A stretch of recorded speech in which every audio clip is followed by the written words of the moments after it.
So ಎಲ್ಲ ವಿದ್ಯಾರ್ಥಿಗಳಿಗೆ ನಾನು 4 ಮಾರ್ಕ್ಸ್ ಮತ್ತು 8 ಮಾರ್ಕ್ಸ್ ಇಂಪಾರ್ಟೆಂಟ್ ಕ್ವಶನ್ಸ್ಗಳು ಕೊಟ್ಟಿದ್ದೇನೆ. ಕೆಳಗಡೆ ಕಮೆಂಟ್ ಬಾಕ್ಸ್ನಲ್ಲಿ ವಿಡಿಯೋ ಲಿಂಕ್ ಕೊಟ್ಟಿರ್ತೀನಿ. ಎಲ್ಲ ವಿದ್ಯಾರ್ಥಿಗಳು ಹೋಗಿ ನೋಡ್ಕೊಳ್ಳಿ. ಇದು 2 ಅಂಕದ ಪ್ರಶ್ನೆ ಮೇಲೆ ವಿಡಿಯೋ ಆಗಿರುತ್ತೆ. ಆಯಿತಾ. ನಾನು already MCQ question, fill in the blanks ಮತ್ತು match the following question, one word question 2024ನಲ್ಲಿ ಒಂದು ವಿಡಿಯೋ ಮಾಡಿರ್ತೀನಿ. ಆ ಒಂದು ವಿಡಿಯೋ ಕೂಡ ನಾನು ಕೆಳಗಡೆ ಕಮೆಂಟ್ ಬಾಕ್ಸ್ನಲ್ಲಿ ಲಿಂಕ್ ಕೊಟ್ಟಿರ್ತೀನಿ. ಎಲ್ಲ ವಿದ್ಯಾರ್ಥಿಗಳು ಹೋಗಿ ನೋಡ್ಕೊಳ್ಳಿ. ಆಯಿತಾ. ದ್ವಿತೀಯ PUCಯ ಬಿಸಿನೆಸ್ ಸ್ಟಡೀಸ್ 2 ಅಂಕದ ಪ್ರಶ್ನೆಗಳು ಇಂಗ್ಲೀಷ್ ಮೀಡಿಯಂ ಮತ್ತು ಕನ್ನಡ ಮೀಡಿಯಂ ಬೋತ್ ಮೀಡಿಯಂ ಎಲ್ಲ ವಿದ್ಯಾರ್ಥಿಗಳಿಗೆ. ಇಂಗ್ಲೀಷ್ ಮೀಡಿಯಂ ಎಲ್ಲ ವಿದ್ಯಾರ್ಥಿಗಳಿಗೆ ಕೆಳಗಡೆ ಕಮೆಂಟ್ ಬಾಕ್ಸ್ನಲ್ಲಿ PDF ಲಿಂಕ್ ಕೊಟ್ಟಿರ್ತೀನಿ. ಎಲ್ಲ ವಿದ್ಯಾರ್ಥಿಗಳು ಹೋಗಿ ನೋಡ್ಕೊಳ್ಳಿ. ಇವತ್ತು ನಾವು ಈ ಒಂದರಲ್ಲಿ ದ್ವಿತೀಯ PUCಯ ಬಿಸಿನೆಸ್ ಸ್ಟಡೀಸ್ 2 ಅಂಕದ ಪ್ರಶ್ನೆಗಳು ನೋಡ್ತಾ ಇದ್ದೇವೆ. ಇಲ್ಲಿ ನಿಮಗೆ 12 ಮಾರ್ಕ್ಸ್ ಆರಾಮಾಗಿ ಬರುತ್ತೆ. ಆಯಿತಾ. ಕೆಳಗಡೆ ಇಂಗ್ಲೀಷ್ ವರ್ಷನ್ ಎಲ್ಲ ವಿದ್ಯಾರ್ಥಿಗಳಿಗೆ PDF ಲಿಂಕ್ ಕೊಟ್ಟಿರ್ತೀನಿ. ಅದರ ಮೇಲೆ ಕ್ಲಿಕ್ ಮಾಡಿದರೆ ನಿಮಗೆ PDF ಡೌನ್ಲೋಡ್ ಆಗುತ್ತೆ. ಸೊ ಎಲ್ಲ ವಿದ್ಯಾರ್ಥಿಗಳು PDF ನೋಡ್ಕೊಳ್ಳಿ. ಇಲ್ಲಾಂದರೆ ನೆಕ್ಸ್ಟ್ ವಿಡಿಯೋನಲ್ಲಿ ನಾನು ಎಕ್ಸ್ಪ್ಲೇಷನ್ ಮಾಡಬಹುದು. ಇಲ್ಲಾಂದರೆ ಸೊ ಎಲ್ಲ ವಿದ್ಯಾರ್ಥಿಗಳು PDF ಓದ್ಕೊಂಡ್ಬಿಡ್ರಿ. ಇಲ್ಲಿ ಕನ್ನಡ ಮೀಡಿಯಂ ಎಲ್ಲ ವಿದ್ಯಾರ್ಥಿಗಳು ಅಬ್ಸರ್ವ್ ಮಾಡಿ. ಸೊ ನಿರ್ವಹಣೆಯನ್ನು ವ್ಯಾಖ್ಯಾನಿಸಿ ವೆರಿ ಇಂಪಾರ್ಟೆಂಟ್ ಆಗಿರುತ್ತೆ. ಹೆರಾಲ್ಡ್ ಮತ್ತು ಹೈನ್ಸ್ ಅವರ ಪ್ರಕಾರ ನಿರ್ವಹಣೆಯು ಗುಂಪಿನಲ್ಲಿ ಜೊತೆಯಾಗಿ ಕಾರ್ಯನಿರ್ವಹಿಸುವ ವ್ಯಕ್ತಿಗಳು ಆಯ್ಕೆ ಮಾಡಿಕೊಂಡು ಗುರಿಗಳನ್ನು ಪರಿಣಾಮಕಾರಿಯಾಗಿ ಸಾಧಿಸಲು ಬೇಕಾದ ಪರಿಸರವನ್ನು ವಿನ್ಯಾಸಗೊಳಿಸುವ ಮತ್ತು ನಿರ್ವಹಿಸುವ ಒಂದು ಪ್ರಕ್ರಿಯೆಯಾಗಿದೆ ಅಂತ. ಇಷ್ಟೇ. ನಿರ್ವಹಣೆ ಯಾವುದಾದರೂ 2 ಸಂಘಟನಾತ್ಮಕ ಉದ್ದೇಶಗಳನ್ನು ತಿಳಿಸಿ. ಇದಕ್ಕೆ ಆನ್ಸರ್ ಬಂದುಬಿಟ್ಟು ಅಸ್ತಿತ್ವ, ಲಾಭ, ಬೆಳವಣಿಗೆ ಯಾವುದಾದ್ರೂ 2 ಬರೀರಿ. ಸಮನ್ವಯತೆಯನ್ನು ವ್ಯಾಖ್ಯಾನಿಸಿ ಅಂತ ನಿಮಗೆ ಪ್ರಶ್ನೆ ಕೇಳಿದರೆ ಕ್ಯಾಶುವಲ್ ಆಗಿ ಬರೀರಿ. ಆಯಿತಾ. ಬ್ರೇಕ್ ಅವರ ಪ್ರಕಾರ ಸಮನ್ವಯತೆಯು ತಂಡದ ವಿವಿಧ ಸದಸ್ಯರಿಗೆ ಕಾರ್ಯಗಳ ಸೂಕ್ತ ಹಂಚಿಕೆಯನ್ನು ಮಾಡುವುದು ಮತ್ತು ಸದಸ್ಯರಲ್ಲಿ ಪರಸ್ಪರ ಸಾಮರಸ್ಯದಿಂದ ಕಾರ್ಯಗಳ ನಿರ್ವಹಿಸಲ್ಪಡುವುದನ್ನು ನೋಡಿಕೊಳ್ಳುವ ಮೂಲ ತಂಡವನ್ನು ಸರಿದೂಗಿಸುವ ಮತ್ತು ಒಟ್ಟಾಗಿ ಇರಿಸಿಕೊಳ್ಳುವುದಾಗಿದೆ ಅಂತ. ಅದೇ ರೀತಿ ನೆಕ್ಸ್ಟ್ ಕ್ವಶನ್, ನಿರ್ವಹಣೆ ಯಾವುದಾದರೂ 2 ಹಂತಗಳನ್ನು ನೀಡಿ. ಈ ಒಂದು ಪ್ರಶ್ನೆಗೆ ಆನ್ಸರ್ ನೋಡಿ. ಕೆಲಸದ ನಿರ್ವಹಣೆ, ವ್ಯಕ್ತಿಗಳ ನಿರ್ವಹಣೆ, ಕಾರ್ಯಚಟುವಟಿಕೆಗಳ ನಿರ್ವಹಣೆ ಯಾವುದಾದ್ರೂ 2 ಬರೀಬೇಕಾಗಿರುತ್ತೆ 2 ಅಂಕದ ಪ್ರಶ್ನೆಯಲ್ಲಿ. ಸೊ ಈ ಒಂದು ಪ್ರಶ್ನೆ ನೋಡಿ, ಏಕರೂಪ ಆಜ್ಞೆ ಮತ್ತು ಏಕರೂಪದ ನಿರ್ದೇಶನ ನಡುವಿನ ವ್ಯತ್ಯಾಸ ನಿಮಗೆ ಪ್ರಶ್ನೆ ಕೇಳಬಹುದು. ಒಬ್ಬ ಅಧೀನ ಅಧಿಕಾರಿಯು ಒಬ್ಬ ಮೇಲಾಧಿಕಾರಿಯಿಂದ ಆದೇಶಗಳನ್ನು ಪಡೆಯುವ ಮತ್ತು ಅವನೊಬ್ಬನಿಗೆ ಹೊಣೆಗಾರಿ ಆಗಿರುತ್ತಾನೆ. ಯಾರು? ಏಕರೂಪ ಆಜ್ಞೆಯಲ್ಲಿ. ಏಕರೂಪ ನಿರ್ದೇಶನದಲ್ಲಿ ಒಂದೇ ಉದ್ದೇಶವನ್ನು ಹೊಂದಿರುವ ಪ್ರತಿಯೊಂದು ಗುಂಪು ಚಟುವಟಿಕೆಗಳನ್ನು ಒಬ್ಬ ಸದಸ್ಯ ಮತ್ತು ಒಂದು ಯೋಜನೆಯನ್ನು ಹೊಂದಿರಬೇಕು. ಇಲ್ಲಿ ಏಕರೂಪ ಆಜ್ಞೆಯಲ್ಲಿ ಈ ಬಗೆಯ ಅಧೀನತೆಯನ್ನು ತಪ್ಪಿಸುತ್ತದೆ. ಇಲ್ಲಿ ಚಟುವಟಿಕೆಗಳು ಅಥವಾ ಅತಿಕ್ರಮಣವನ್ನು ತಪ್ಪಿಸುತ್ತದೆ ಅಂತ. ಇಷ್ಟೇ. ಯಾವುದಾದ್ರು 2 ಪಾಯಿಂಟ್ ಬರೀರಿ ಇದರೊಳಗೆ. ಈ ಒಂದು ಪ್ರಶ್ನೆ ವೆರಿ ಇಂಪಾರ್ಟೆಂಟ್. ಶ್ರೇಣೀಕೃತ ಸರಪಳಿ ಎಂದರೇನು? ಆಯಿತಾ. ಶ್ರೇಣೀಕೃತ ಸರಪಳಿ ಎಂದರೇನು? ಇದಕ್ಕೆ ಆನ್ಸರ್ ಬಂದುಬಿಟ್ಟು ಯಾವುದೇ ಒಂದು ಸಂಸ್ಥೆಯು ಮೇಲಾಧಿಕಾರಿಗಳು ಮತ್ತು ಅಧೀನ ಅಧಿಕಾರಿಗಳನ್ನು ಹೊಂದಿರುತ್ತದೆ. ಅತ್ಯುನ್ನತ ಶ್ರೇಣಿಯಿಂದ ಅತ್ಯಂತ ಕೆಳಗಿನ ಶ್ರೇಣಿಗೆ ಔಪಚಾರಿಕ ಅಧಿಕಾರದ ಹಂಚಿಕೆಯ ಮಾರ್ಗವನ್ನು ಶ್ರೇಣೀಕೃತ ಸರಪಳಿ ಎನ್ನುತ್ತೇವೆ. Very important. ಆಯಿತಾ. ಶ್ರೇಣೀಕೃತ ಸರಪಳಿ ಈ ಒಂದು ಪ್ರಶ್ನೆ ಅತಿ ಹೆಚ್ಚು ವಾರ್ಷಿಕ ಪರೀಕ್ಷೆಯಲ್ಲಿ ಕೇಳಿರುವಂತಹ ಪ್ರಶ್ನೆ ಆಗಿರುತ್ತೆ. ಗ್ಯಾಂಗ್ ಪ್ಲ್ಯಾಂಕ್ ಎಂದರೇನು? ತುರ್ತು ಸಂದರ್ಭದಲ್ಲಿ ನೇರ ಸಂವಹನ ಮೂಲಕ ನೇರವಾಗಿ ತಡ ಮಾಡದೆ ಪರಸ್ಪರ ಸಂಪರ್ಕಿಸಬಹುದಾದ ಸಂವಹನವಾಗಿದೆ ಅಂತ. ಅಂದರೆ ಸಂವಹನ ಮಾರ್ಗ ಆಗಿದೆ. ಇದೊಂದು ವೆರಿ ಇಂಪಾರ್ಟೆಂಟ್ ಆಗಿರುತ್ತೆ ಇದು. ಅದೇ ರೀತಿ ನೆಕ್ಸ್ಟ್ ಕ್ವಶನ್, ಚಲನೆಯ ಅಧ್ಯಯನ ಎಂದರೇನು? ಈ ಒಂದು ಪ್ರಶ್ನೆಗೆ ಆನ್ಸರ್ ನೋಡಿ. ಕಾರ್ಯವನ್ನು ನಿರ್ವಹಿಸುವಾಗ ವ್ಯಕ್ತಿ ಅಥವಾ ಯಂತ್ರವು ಹೇಗೆ ಚಲಿಸುತ್ತದೆ ಎಂಬುದರ ಸುವ್ಯವಸ್ಥಿತ ವಿಶ್ಲೇಷಣೆಯಾಗಿದೆ ಅಂತ. ಅದೇ ರೀತಿ ಟ್ರೇಲರ್ ಅವರ ಪ್ರತಿಪಾದಿಸಿದ ಮಾನಸಿಕ ಕ್ರಾಂತಿ ಅರ್ಥ ನೀಡಿ. ಆಯಿತಾ. ಟ್ರೇಲರ್ ಅವರು ಪ್ರತಿಪಾದಿಸಿದ ಮಾನಸಿಕ ಕ್ರಾಂತಿಯನ್ನು ಅರ್ಥ ನೀಡಿ ಅಂತ ಪ್ರಶ್ನೆ ಕೇಳಿದ್ದಾರೆ. ಅಂದರೆ ಮಾನಸಿಕ ಕ್ರಾಂತಿಯು ಕೆಲಸಗಾರ ಮತ್ತು ನಿರ್ವಹಣಾಂಗಗಳ ಪರಸ್ಪರ ಪೈಪೋಟಿಯಿಂದ ಸಹಕಾರದ ಕಡೆಗೆ ಮನೋಭಾವನೆಯ ಬದಲಾವಣೆಯನ್ನು ಒಳಗೊಂಡಿರುತ್ತದೆ. ಇಬ್ಬರು ಪರಸ್ಪರದ ಅವಶ್ಯಕತೆಯನ್ನು ಅರಿಯಬೇಕು. ವೆರಿ ಇಂಪಾರ್ಟೆಂಟ್ ಆಗಿರುತ್ತೆ. ಅದೇ ರೀತಿ ನೆಕ್ಸ್ಟ್ ಕ್ವಶನ್, ಯೋಜಿಸುವಿಕೆ 2 ಲಕ್ಷಣಗಳನ್ನು ತಿಳಿಸಿ ಅಂತ ನಿಮಗೆ ಪ್ರಶ್ನೆ. Very important. ಯೋಜಿಸುವಿಕೆಯು ಉದ್ದೇಶಗಳ ಸಾಧನೆಯ ಮೇಲೆ ಕೇಂದ್ರೀಕರಿಸುತ್ತದೆ. ಯೋಜಿಸುವಿಕೆಯು ನಿರ್ವಹಣೆಯ ಪ್ರಾಥಮಿಕ ಕಾರ್ಯವಾಗಿದೆ ಅಂತ. ಅದೇ ರೀತಿ ಯೋಜಿಸುವಿಕೆಯನ್ನು ವ್ಯಾಖ್ಯಾನಿಸಿ ಅಂತ ನಿಮಗೆ ಪ್ರಶ್ನೆ ಕೇಳಿದರೆ ಸೊ ಇದಕ್ಕೆ ಆನ್ಸರ್ ನೋಡಿ.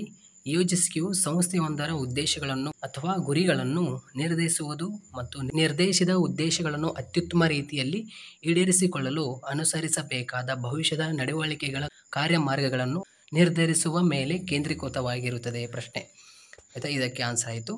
ಯೋಜಿಸುವಿಕೆಯ ಪ್ರಕ್ರಿಯೆಯಲ್ಲಿನ ಮೊದಲ 2 ಹಂತಗಳು ಉದ್ದೇಶಗಳನ್ನು ಪೂರೈಸಲು ಕಾರ್ಯಗಳನ್ನು ಅಭಿವೃದ್ಧಿಪಡಿಸುವುದು, ಅಗತ್ಯವಿರುವ ಸಂಪನ್ಮೂಲಗಳನ್ನು ನಿರ್ಧರಿಸುವುದು ಅಂತ.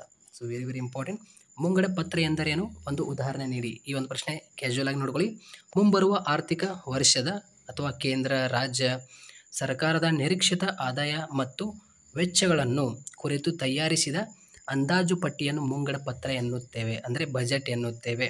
ಆಯಿತಾ. ಇದಕ್ಕೆ ಉದಾಹರಣೆ ಭಾರತ ಕೇಂದ್ರ ಸರ್ಕಾರದ ಮುಂಗಡ ಪತ್ರ, ಆಯಿತಾ, ಕರ್ನಾಟಕ ಸರ್ಕಾರದ ಮುಂಗಡ ಪತ್ರ ಅಂತ ಎಕ್ಸಾಂಪಲ್. ಯಾವುದಾದ್ರೂ ಎರಡು ಸ್ಥಾಯಿ ಯೋಜನೆಗಳನ್ನು ತಿಳಿಸಿ. ಇದಕ್ಕೆ ಆನ್ಸರ್ ನೋಡಿ, ಏಕ ಬಳಕೆ ಯೋಜನೆ ಮತ್ತು ಸ್ಥಿರ ಯೋಜನೆ. ಯಾವುದಾದರೂ ಎರಡೇ ಕೊಟ್ಟಿದ್ದೀನಿ, ಎರಡೇ ಬರೀರಿ. ಪರಿಮಿತಿಯ ಅರ್ಥ ಕೊಡಿ. ಇದಕ್ಕೆ ಆನ್ಸರ್ ಬಂದುಬಿಟ್ಟು ಒಂದು ಯೋಜನೆಯನ್ನು ನಿರೂಪಿಸುವ ನಿರೂಪಕನ ಭವಿಷ್ಯದಲ್ಲಿನ ಏನಾಗಬಹುದೆಂದು ಊಹಿಸಿದಾಗ ವ್ಯವಸ್ಥಾಪಕನು ಭವಿಷ್ಯಕ್ಕೆ ಸಂಬಂಧಿಸಿದ ಕೆಲವೊಂದು ಊಹೆಗಳನ್ನು ಮಾಡಬೇಕಾಗುತ್ತದೆ. ಈ ಊಹೆಗಳನ್ನು ಪರಿಮಿತಿಗಳು ಎಂದು ಕರೆಯುತ್ತೇವೆ. ಸಂಘಟಿಸುವಿಕೆಯನ್ನು ವ್ಯಾಖ್ಯಾನಿಸಿ ಅಂತ ನಿಮಗೆ ಪ್ರಶ್ನೆ ಕೇಳಿದರೆ, ಥಿಯೋ ಹ್ಯಾಮನ್ ಅವರ ಪ್ರಕಾರ ಸಂಘಟಿಸುವಿಕೆ ಎಂದರೆ ಯೋಜನೆಯ ಕಾರ್ಯಗಳನ್ನು ಗುರುತಿಸುವುದು ಮತ್ತು ಒಂದುಗೂಡಿಸುವ ಪ್ರಕ್ರಿಯೆಯಾಗಿದೆ ಅಂತ. ಈ ಸಂಬಂಧ ಉದ್ದೇಶಗಳ ಈಡೇರಿಕೆಗಾಗಿ ಅಧಿಕಾರ ಸಂಬಂಧಗಳ ಗುರುತಿಸುವಿಕೆ ಹಾಗೂ ಜವಾಬ್ದಾರಿಗಳ ಹಂಚಿಕೆಯಾಗಿದೆ. ಇದರಿಂದ ಸಿಬ್ಬಂದಿಗಳ ಕಾರ್ಯವು ಯಶಸ್ವಿಯಾಗಿ ಉದ್ದೇಶಗಳು ಈಡೇರಿಕೆ ಆಗುತ್ತದೆ ಅಂತ. ಇಷ್ಟೇ ಸಿಂಪಲ್ ಆಗಿ ಬರೀರಿ. ಅದೇ ರೀತಿ ಉತ್ತರದಾಯಿತ್ವ ಎಂದರೇನು? ಉತ್ತರದಾಯಿತ್ವ ಸಂಸ್ಕೃತಿಯು ಅಭಿವೃದ್ಧಿ ಹೊಂದಲು ಪಾರದರ್ಶಕ ಮತ್ತು ಮುಕ್ತ ಸಂವಹನ ಅತ್ಯಗತ್ಯ. ಇದು ಸ್ಪಷ್ಟವಾದ ನಿರೀಕ್ಷೆಗಳನ್ನು ಹೊಂದಿರುವುದು ಮತ್ತು ನಿಯಮಿತ ಪ್ರಕ್ರಿಯೆಯನ್ನು ಒದಗಿಸುವುದು. ಆಯಿತಾ. ಅದೇ ರೀತಿ ಕಾರ್ಯಾತ್ಮಕ ಮತ್ತು ವಿಭಾಗೀಯ ರಚನೆಗಳ ನಡುವಿನ ಎರಡು ವ್ಯತ್ಯಾಸಗಳನ್ನು ಬರೆಯಿರಿ. ವೆರಿ ವೆರಿ ಇಂಪಾರ್ಟೆಂಟ್ ಆಗಿರುತ್ತೆ ಈ ಒಂದು ಪ್ರಶ್ನೆ. ಚಿಕ್ಕದಾಗಿ ಇದು ಫೋಟೋ ಆಗಿರುತ್ತೆ, ಜೂಮ್ ಮಾಡ್ಕೊಳ್ಳಿ ನೀವು. PDF ಇದು ನಿಮಗೆ ಟೆಲಿಗ್ರಾಮ್ನಲ್ಲಿ ಕೂಡ ಹಾಕ್ತೇನೆ, ಇಂಗ್ಲೀಷ್ ವರ್ಷನ್ PDF. ಕಾರ್ಯಾತ್ಮಕ ರಚನೆ ಮತ್ತು ವಿಭಾಗೀಯ ರಚನೆ. ಇದಕ್ಕೆ ಆನ್ಸರ್ ನೋಡಿ, ಇದರ ಸ್ಥಾಪನೆಯು ಕಾರ್ಯಗಳ ಮೇಲೆ ಆಧರಿಸಿದೆ. ಕಾರ್ಯಾತ್ಮಕದಲ್ಲಿ, ವಿಭಾಗದಲ್ಲಿ ಇದರ ಸ್ಥಾಪನೆಯು ಉನ್ನತ ಶ್ರೇಣಿಗಳ ಮೇಲೆ ಆಧರಿಸಿದೆ. ಅದೇ ರೀತಿ ಇವಾಗ ಕಾರ್ಯಾತ್ಮಕದಲ್ಲಿ ಇದು ಕಾರ್ಯಾತ್ಮಕ ವೈಶಿಷ್ಟ್ಯತೆಯನ್ನು ಹೊಂದಿದೆ, ಇದು ಉತ್ಪನ್ನ ವೈಶಿಷ್ಟ್ಯತೆಯನ್ನು ಹೊಂದಿದೆ ಅಂತ. ಅದೇ ರೀತಿ ನೆಕ್ಸ್ಟ್ ಕ್ವಶನ್ ನೋಡೋಣ ಇವಾಗ.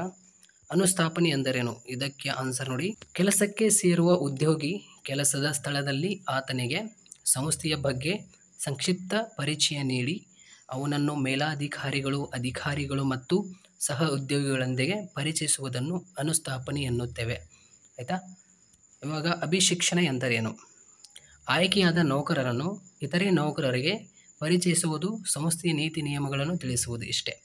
ಸಿಬ್ಬಂದಿಯ ಆಯ್ಕೆಯ ಎರಡು ಪರೀಕ್ಷೆಗಳು, ಇಲ್ಲಾಂದರೆ ಈ ರೀತಿ ಕ್ವಶನ್ ಕೇಳ್ಬೋದು.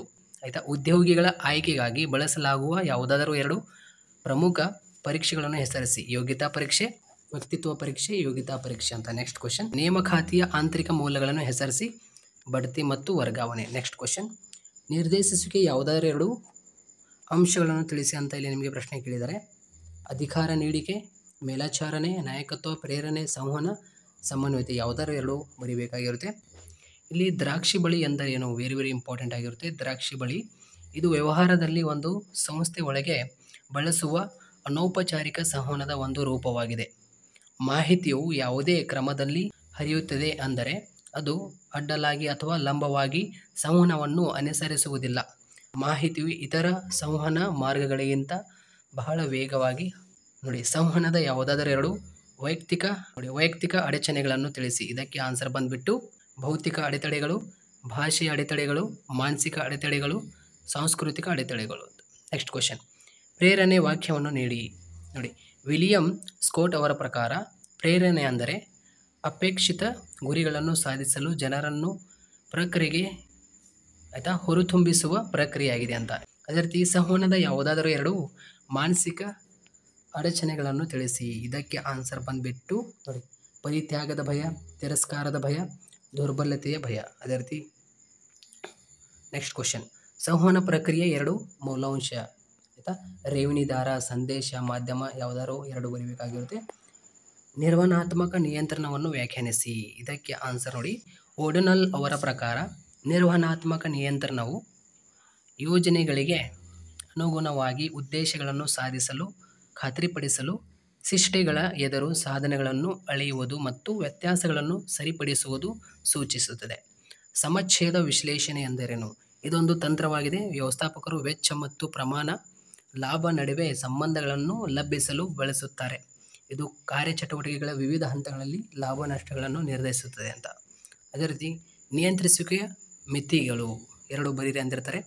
ಪರಿಣಾತ್ಮಕ ಶಿಷ್ಟೆಗಳನ್ನು ನಿಗದಿಪಡಿಸುವಲ್ಲಿ ನಷ್ಟ ಅದೇ ರೀತಿ ನೌಕರರಿಂದ ವಿರೋಧ ವೆಚ್ಚದಾಯಕ ಕಾರ್ಯ. ಅದೇ ರೀತಿ ನೆಕ್ಸ್ಟ್ ಕ್ವಶನ್, ಹಣಕಾಸಿನ ಯೋಜಿಸುವಿಕೆಯ ಅವಳಿ ಉದ್ದೇಶಗಳು ಯಾವುವು? Very very important. ಅಗತ್ಯವಿದ್ದಾಗ ನಿಗದಿಯ ಅಲಭ್ಯತೆಯನ್ನು ಖಾತರಿಪಡಿಸುವುದು, ಸಂಸ್ಥೆಯು ಅನಾವಶ್ಯಕವಾದ ಸಂಪನ್ಮೂಲಗಳನ್ನು ಸಂಗ್ರಹಿಸುವಂತೆ ನೋಡುವುದು ಅಂತ. ಅದೇ ರೀತಿ ಹಣಕಾಸು ನಿರ್ವಹಣೆ ಎಂದರೇನು? ಹಣಕಾಸಿನ ನಿರ್ವಹಣೆಯು ಲಾಭದಾಯಕತೆ, ವೆಚ್ಚಗಳು, ನಗದು ಮತ್ತು ಸಾಲಕ್ಕೆ ಸಂಬಂಧಿಸಿದಂತೆ ವ್ಯವಹಾರ ಕಾರ್ಯವಾಗಿದೆ. ಸ್ಟಾಕ್ ಹೋಲ್ಡರ್ಸ್ಗಳಿಗೆ ಸಂಸ್ಥೆಯ ಮೌಲ್ಯವನ್ನು ಗರಿಷ್ಠಗೊಳಿಸುವ ಅಡಿಯಲ್ಲಿ ಅವುಗಳನ್ನು ಸಾಮಾನ್ಯವಾಗಿ ಒಟ್ಟುಗೂಡಿಸಲಾಗಿದೆ ಅಂತ. ಬಂಡವಾಳ ರಚನೆ ಎಂದರೇನು? ಈ ಒಂದು ಪ್ರಶ್ನೆ ನೋಡ್ಕೊಳ್ಳಿ ಕ್ಯಾಶುವಲ್ ಆಗಿ. ಹಣಕಾಸು ಒದಗಿಸುವ ನಿರ್ಣಯ ಎಂದರೇನು? ಉದಾಹರಣೆ ಕೊಡಿ. ಈ ನಿರ್ಣಯ ದೀರ್ಘಾವಧಿ ಆಗಬೇಕು, ಅದು ದೀರ್ಘಾವಧಿ ಆಗಿದೆ, ದೀರ್ಘಾವಧಿ ಆಗಬೇಕು ಆಯಿತಾ. ಸೊ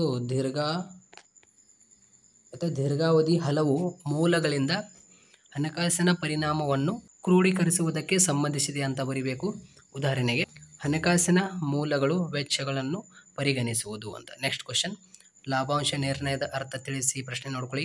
ಮಾರಾಟ ಪ್ರಕ್ರಿಯೆ ಎಂದರೇನು? ಪ್ರಶ್ನೆ ನೋಡ್ಕೊಳ್ಳಿ, ವೆರಿ ವೆರಿ ಇಂಪಾರ್ಟೆಂಟ್ ಆಗಿರುತ್ತೆ ನೋಡಿ. ಮಾರಾಟ ಪ್ರಕ್ರಿಯೆ ನಿರ್ವಹಣೆಯನ್ನು ವ್ಯಾಖ್ಯಾನಿಸಿ ಅಂತ ಪ್ರಶ್ನೆ ಕೂಡ. ಮಾರಾಟ ಪ್ರಕ್ರಿಯೆ ಮಿಶ್ರಣ ಎಂದರೇನು ಆಯಿತಾ. ಬಳಕೆದಾರ ರಕ್ಷಣೆ ಎಂದರೇನು? So very very important. ಅದೇ ರೀತಿ ಬಳಕೆದಾರ ಯಾವುದಾದರೂ ಎರಡು ಹಕ್ಕುಗಳು, ಸುರಕ್ಷಿತ ಹಕ್ಕು, ಮಾಹಿತಿ ಪಡೆಯುವ ಹಕ್ಕು, ಆಯ್ಕೆ ಪಡೆಯುವ ಹಕ್ಕು ಆಯಿತಾ.